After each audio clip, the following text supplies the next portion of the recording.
Hi, this is Debbie. Welcome to Living the Hobby Farm Dream. Today is going to be episode 15. We're going to be talking about our dreams and goals on our farm for the next 3 years. And we're going to be having my husband Floyd and I talk about those things. And we're really excited to do that with you. But first of all, I wanted to say thank you for those that are following along. We really appreciate it. If you're not following along, please follow along on Spotify or on YouTube. We really appreciate it when you listen in. First of all, before we get into our main topic, we just wanted to talk briefly about a few things that we've accomplished in the almost 9 years that we've lived here on our hobby farm. And I feel like it's really important, even when you're setting goals and talking about your dreams, to look back on your accomplishments, because that makes you understand all the things that you've done over the past years and helps you to set the new goals and helps you celebrate the things that you have accomplished. And I know that when you are working on your goals and your dreams, you realize that it's taken a lot of courage and patience and hard work in those years that you've accomplished things. So first of all, I just wanted to have Floyd talk about a few accomplishments that he is proud of and things that he's done here on the farm, and then I'll talk about a few that I can think of. Floyd? Okay, thank you. When we first moved here, we had just bare dirt and a lot of rock buried in the dirt.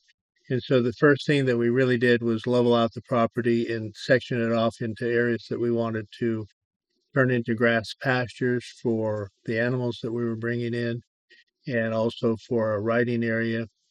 And so we did that first, and we planted the grass, got the irrigation going, got the pastures growing with Bermuda grass, which is what we use here in Arizona. The next thing we did is we had a horse that we were boarding at another property, and we wanted to bring her over here. And so we designed and built a horse stall for her, a 20 by 20 horse stall covered out of steel, and that took a lot of planning and research and ideas on how to do it, make sure that it was sufficiently strong and would provide the protection that she needed, and would hold up to the heavy winds that we have here. And it's done really well. Haven't had any problems with it. The other thing we did, we wanted to bring chickens in, higher number of chickens, so we built a large chicken coop that had a run attached to it. So they had plenty of room to roost, to lay their eggs, and then an area where they could run around and not be, real confined together.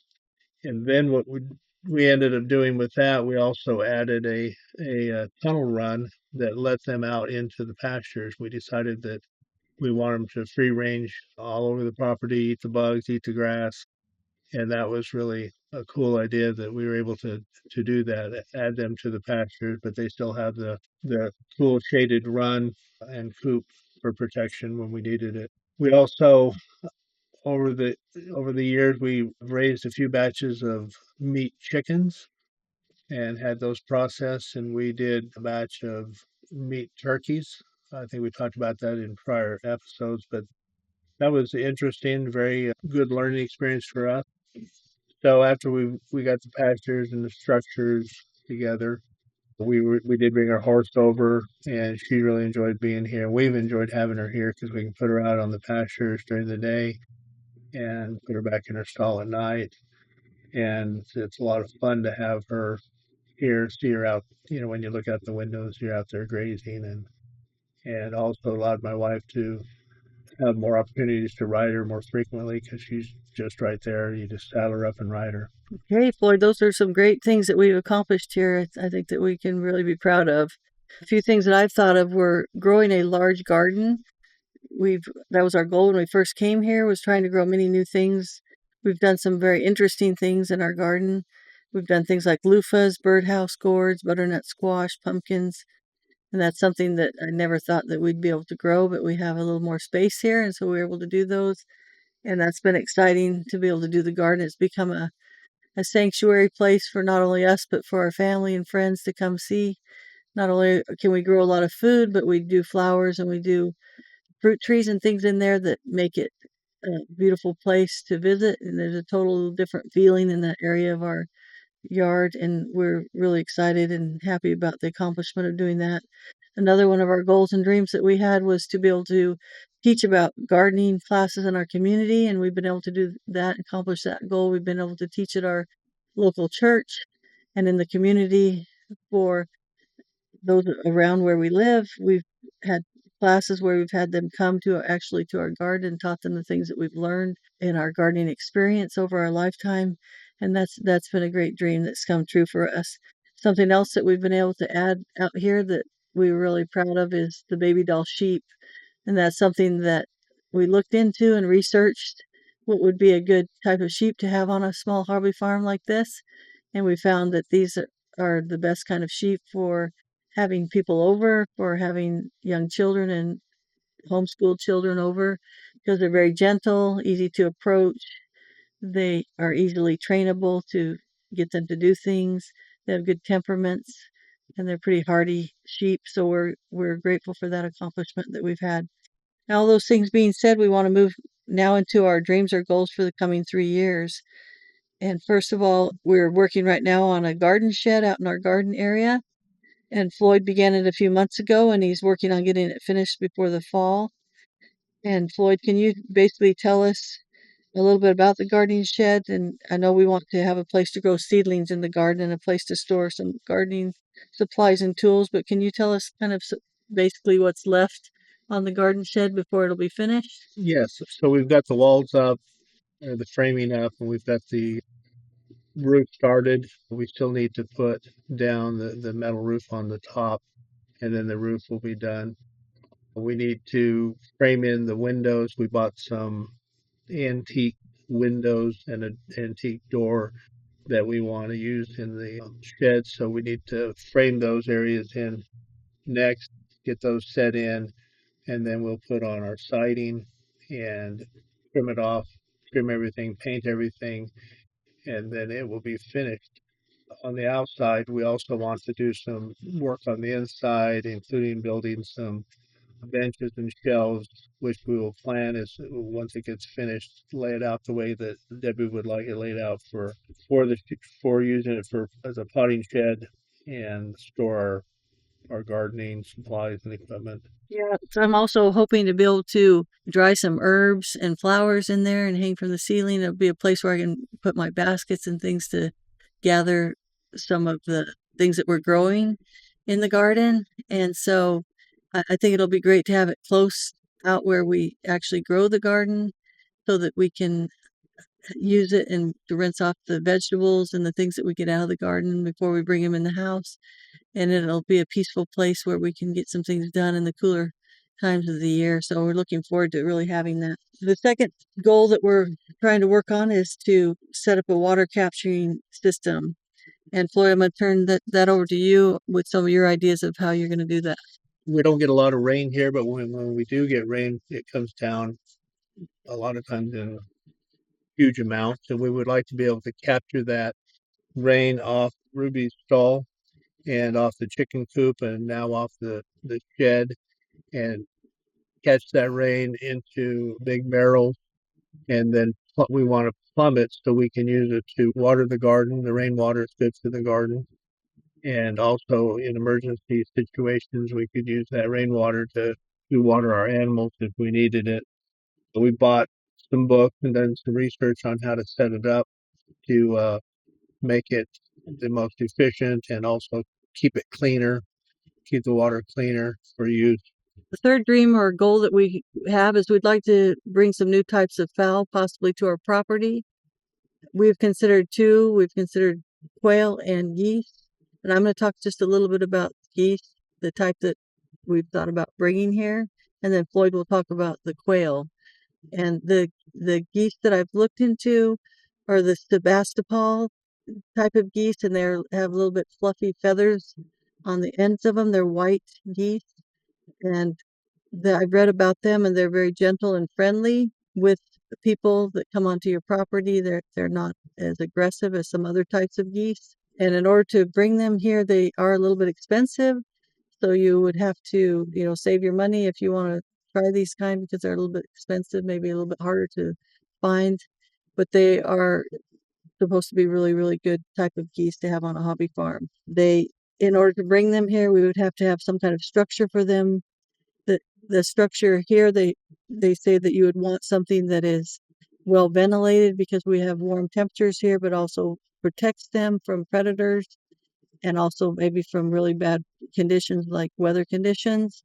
You want something really sturdy, and like I said, they are ground dwelling types of birds, and so they don't need perches or anything like chickens do. So they're ground dwelling, but you need a warm place, dry place for them to get to at night that's safe for them. You would also, they like water, so you would also want to provide some kind of a, maybe like a kiddie pool or something for them to get wet in and dip their heads and their beaks into. And they also are supposed to get along well with chickens and other fowl that you might have on your property. Now, Floyd's going to talk to you a little bit about the quail that we'd like to get. Yeah, we've been researching and trying to get ready to bring some quail in, maybe this fall or later fall. But we need to build a pen for them or an enclosure. I'd like to build a pen that also allows them some room to roam, but I don't want them outside. Part of the problem is that we need to be able to keep the quail cool during our hot summer so they'll survive the summer. But primarily looking at bringing in either bob white or the Cutternick's quail type of quail, mostly for meat, but it would be something that we've talked about also is maybe incubating some of the eggs and see if we can actually raise our own quail from eggs and keep the cycle going and provide us with some eggs to eat, but also some meat, a variety of meat in our freezer. So that's what we'd like to do there. Okay, and the sixth goal is we want to consider the possibility of growing winter grass or clover in our north pasture of our property and then let it rest for 30 days from animals to help the soil.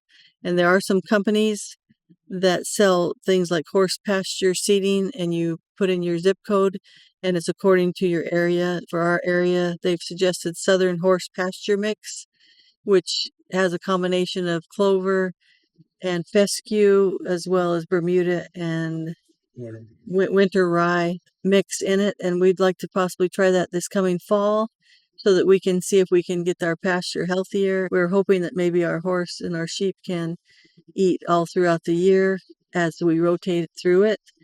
And we're also going to add a little more pasture when we get up our permanent fencing. But we're looking forward to possibly trying that to help the soil because it gets kind of beat down here. We mostly just have, well, in our back areas, pastures, we just have the Bermuda. And so we'd like to add some more things to help the soil become healthier.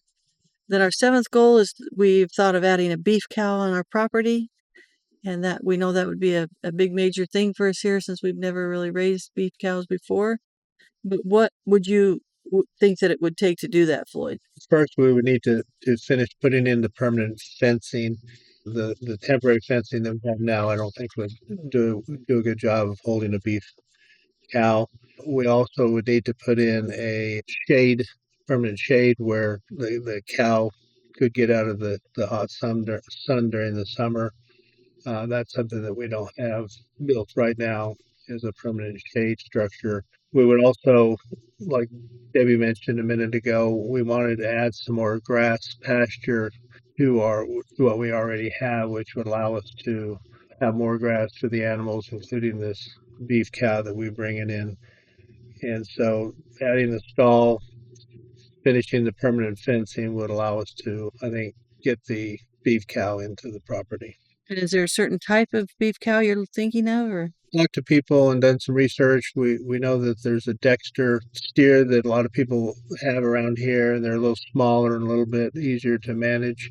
So we thought something along that line. Okay, number 8, our last goal for the next 3 years that we're talking about, and obviously with your goals, it doesn't mean that you can't change them or you might add some or take some away, but this is the ones that we've just been thinking about. And number 8 would be to grow and buy more organic foods or add to our supply and find ways maybe to store it.